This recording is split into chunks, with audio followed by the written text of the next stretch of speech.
খেয়েছে, আজকে একটু মনটা গেল কোন দিকে জল খেতে খায় না।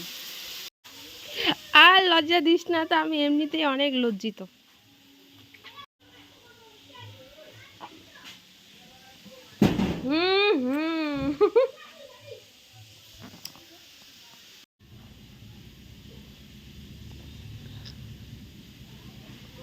ঠান্ডার দিনে মানুষ সকাল সকাল গরম গরম চা খায়, আর আমি গরম গরম জল খাচ্ছি। অনেকে জল খায়, আবার অনেকে চা খায়। গুড মর্নিং সবাইকে, কেমন আছো তোমরা? আশা করছি সবাই অনেক ভালো আছো, আর আমি অনেক ভালো আছি। আমার একটু সর্দি লেগেছে, তো আমার কথাগুলো হয়তো একটু অন্যরকম শোনা যাচ্ছে, তার কারণ আমার পুরো নাক বন্ধ হয়ে আছে। তো এখানে জল খেয়ে তার আগে আমি বাসন মেজে নিয়েছি, অনেকগুলো বাসন ছিল, তো সমস্ত বাসন মেজে এই তো ঘরে এসেছি বিছানাটা গুছাতে। এখন বাজে 8:30টার মতো, আর অনেকটা ঠান্ডা পড়েছে, ভালো মতো কথা বলতে পারছি না।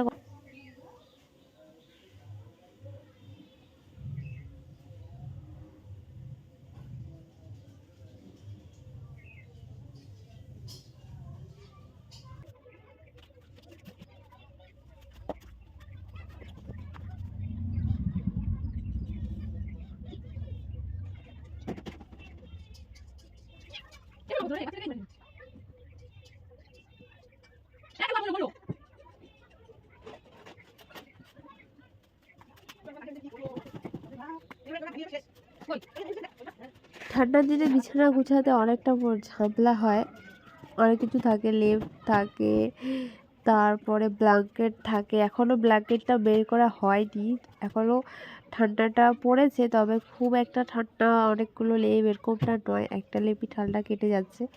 তবে যখন খুব ঠান্ডা পড়বে তখন তো একদম ব্ল্যাঙ্কেট লেপ কত কিছু নিয়ে ঘুমাতে হয়, আর বিছানা গুছাতে অনেকটা সময় লাগে, আর বিছানা গুছাতে অনেকটা বিরক্তও লাগে। একটা বিছানার মধ্যে একটা আলাদা একটা চাদর পেতে রাখি রাতে করে, তার কারণ বিড়ালগুলো উঠে নোংরা হয়ে যায়। তারপরে এই তো সকালের দিকে ওই চাদরটা তুলে ভাঁজ করে রেখে দিই। তারপরে এখন ভালো করে বিছানাটাকে ঝেড়ে ঝুড়ে গুছিয়ে নিচ্ছি।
সকালবেলা বিড়াল আর কুত্তাগুলো এমনভাবে খেলা করে, পুরো উঠালটা একদম খুঁড়ে খুঁড়ে শেষ করে দেয়। তো পা বললো উঠালটা একটু মুছে নিতে, আমার আজকে এত অসুবিধা হচ্ছে ভয়েস দিতে কি বলবো।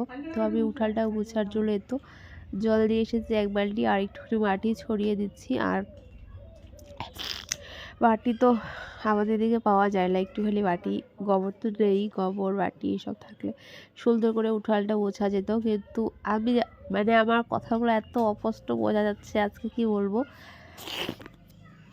তো এখানে আমি একটুখানি জল নিয়ে এসেছি 1 বালতি, আর মা বললো আস্তে আস্তে করে পুরো উঠানটা মুছে নিতে, তাহলে একটু দেখতে ভালো লাগবে। তো হয়তো একদম বাজে লাগছে দেখতে, ওরা সকাল থেকে এত অত্যাচার করে খেলাধুলো করলো, কি বললো। ঘরগুলো আজকে বুঝবো না, আজকে এই যে বাইরে উঠানটা মুছে নিচ্ছি। রোদ এসেছে হালকা একটু, আমাদের রোদ্রুটা ওই সাইডটা সবার প্রথমে রোদ্রু আসে, তারপরে এই সাইডটা আসে। তো এখন উঠানের মধ্যে রৌদ্র নেই, তো এখন এই যে মুছে নিচ্ছে। আর মা একটু আগে ওইদিকে ছোট্ট বিড়ালের বাচ্চাটার সঙ্গে আমাদের বাড়ির যে কুত্তাটা আছে ওর নাম লালু, তো ওর সঙ্গে ফ্রেন্ডশিপ করিয়ে দিচ্ছিল। এভাবে ফ্রেন্ডশিপ করিয়ে দিলে পরবর্তীকালে যখন বড় হয় তখন আর ধরে না, ওদের সামনেই থাকে, খেলা করে, একসঙ্গে খায়।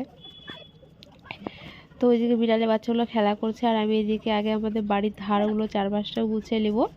তারপরে উঠানটা 2বার বুঝলেই একদম পুরো গুছা কমপ্লিট। তো এই যে দেখো উঠানটা বুঝছি আর কি। আর এই যে বিড়ালের বাচ্চাটা এসেছে জল খেতে, তো ওকে একটু জল খাইয়ে দিলাম। ওরা জল খায়, মাঝে মাঝে জল খায়। ওদের আলাদা আলাদা বাটিতে 3 জায়গায় জল রাখতে হয়, ওরা সবসময় জল খেতে ভালোবাসে। তো আমি ওদেরকে একটু জল দিয়ে তারপরে তো আবার গুছিয়ে নিচ্ছি।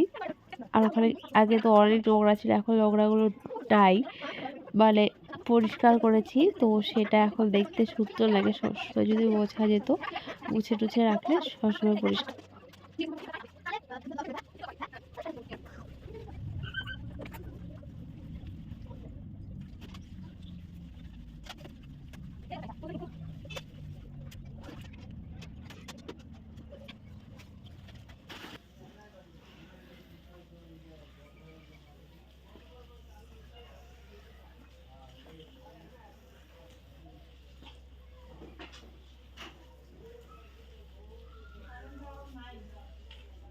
হ্যাঁ কেন কেন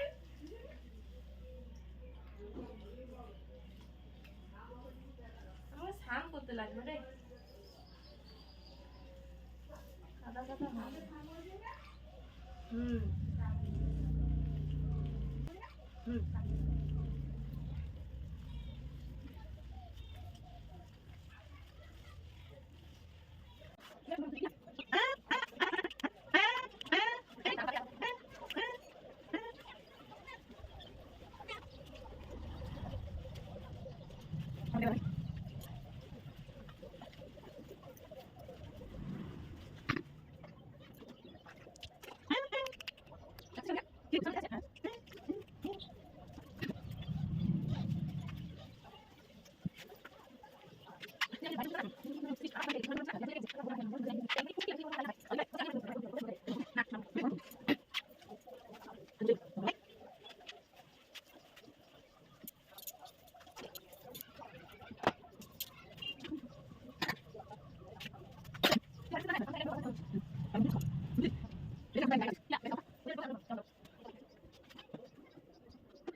আমাদের বাড়ির উঠানটা ছোট, তবুও বুঝতে ভালোই সময় লাগে। আধা ঘন্টার মতো সময় লাগলো পুরো বাড়িটা বুঝতে। পুরো বাড়িতে বুঝিনি, শুধু সামনেটুকু ঘরগুলো তো মোছাই হয়নি। তারপরে আজকে তাড়াতাড়ি করে স্নান করে রান্না করব। আজকে মা মাছ দিয়ে এসেছে, তার মধ্যে একটুখানি মাংস ছিল, সেটাও রান্না করতেও পারি, ঠিক নেই, দেখা যাক কতটা কি করতে পারি। তো এই তো এখানে মা মাছগুলো ধুয়ে এনেছে আর মেখেও রেখেছে, তো সেটাই মা ছেড়ে দিল। যেহেতু মার হাতটা নোংরাই ছিল, মানে হলুদ আর লবণ মাখানো ছিল মাছে, তারপরে পা ছেড়ে দিয়ে এই তো তারপরে বাকিটুকু আমার। তো এখানে আমি ভালো করে মাছগুলোকে ভেজে নিয়েছি। আর দুপুরের দিকে আমি না একটু আলু ভাজা করেছি রুটি দিয়ে খাওয়ার জন্য। আমি জানতাম না মা মাছ নিয়ে আসবে, মানে আমি এত চেষ্টা করছি কথাগুলো ক্লিয়ার করে বলার, কিন্তু কিছুতেই বলতে পারছি মাছ নিয়ে আসবে। তো যাই হোক, মাছ আনতে আজকে পারিনি, মানে মাছ দিয়ে এসেছে আমি জানতাম না। তো তারপরে মাছ দিয়ে আর আলু ভাজা দিয়ে ভাত খেয়েছি গরম গরম দুপুরের দিকে। সাধারণত দুপুরে মা বললো যে আজকে যেহেতু মাছ নিয়ে এসেছি, গরম গরম মাছ আর মাছের তেল দিয়ে ভাত খাবো, থাক আজ আজ রুটি করতে হবে না, তাই আর আজকে রুটি করিনি। তারপরে একটুখানি মাংস, মানে যে সলিড পিসগুলো হয় সেগুলো দেখে আমার একটু চিকেন পকোড়া বানাতে ইচ্ছে করলো। তারপরে এই তো আদা বাটা, রসুন বাটা, তারপরে যা যা মশলা লাগে, জিরে গুঁড়ো, হলুদ গুঁড়ো, ধনে গুঁড়ো, লঙ্কা গুঁড়ো, একটুখানি মিট মশলা, তার সঙ্গে বেসন, ময়দা, তার সঙ্গে পেঁয়াজ আর কুচি, লঙ্কা কুচি দিয়ে মেখে নিচ্ছে। একটা ডিম দিলে ভালো হতো, ডিম আর দিলাম না, শর্টকাট একটুখানি বানিয়ে খেতে ইচ্ছে করছে তাই আর কি। তো এই তো আমি ম্যারিনেট করে একটুখানি রেখে দিয়েছি, তারপরে কড়াইয়ে কিন্তু ভেজেও নিয়েছি, মুচমুচে হয়েছে, এত টেস্টি হয়েছে আমার, না দেখে লোভ পড়ছে। আর আমি এখানে একটুখানি পেঁয়াজ দিয়েছি আর তার সঙ্গে দিয়েছি একটুখানি সস। আমার এভাবে খেতে ভালো লাগে, লেবু থাকলে উপর দিয়ে একটু লেবু দিয়ে দিতাম। উফ কী বলবো আর, আমার জিভে পুরো জল চলে আসছে। চিকেন পকোড়া দেখে নিজেই বানিয়েছি তবু বলছি ভালো হয়েছে। কর্নফ্লাওয়ার দিলে বা চালের গুঁড়ো দিলে আরও বেশি ভালো হতো, তবে এটাও কোনো অংশে কম হয়নি, দারুণ হয়েছে খেতে। রাতের দিকে এই তো মাংস রান্না করেছি, তার সঙ্গে আছে মাছ। দুপুরে মা মাছ রান্না করেছিল, সিম দিয়েছি আবার মাছে, তারপরে ফুলকপি দিয়েছে, আলু দিয়েছে, বেগুন দিয়েছে, পাতলা করে ঝোল করেছে, জিরে আদা বাটা জিরে বাটা দিয়ে, পেঁয়াজ টেয়াজ দেয়নি।